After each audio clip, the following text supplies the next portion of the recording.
I thought our 7-year marriage was an unbreakable masterpiece. Clara was my soulmate, or so the script said.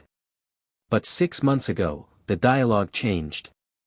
She became a ghost in our own house, glued to her phone, whispering in the shadows. I caught her at a local art gallery, not looking at paintings, but pacing in the back alley, whispering into her phone about the final settlement and starting fresh. My gut didn't just scream, it roared. I knew that look, it was the look of someone already halfway out the door. I contacted my mother, Mrs. Bennett, and we made a move. I transferred every cent, the family estate, and our shared investments into an irrevocable trust in my mother's name. It felt like a betrayal of the woman I loved, but my survival instinct was louder than my guilt. 2 weeks later, the mask fell. Clara sat me down in our living room. With the coldness of a glacier, she asked for a divorce. She didn't just want out, she wanted everything.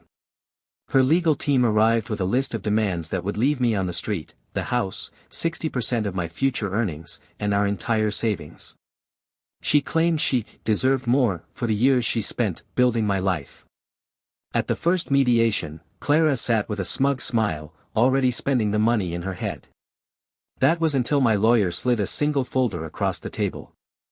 When her attorney saw the dates of the asset transfers, all finalized weeks before her filing, the color drained from Clara's face. The assets were legally untouchable. She screamed that I was a monster, a manipulator who had planned this all along. The real shocker came that evening. A mutual friend, disgusted by Clara's lies, sent me a string of leaked messages between her and a man named Marcus. Marcus wasn't just an art consultant she met at the gallery. He was the architect of the entire scheme. He had been coaching her for months on how to bleed me dry, so they could move to the coast and live off my hard work. But Marcus was a predator who only hunted in rich waters.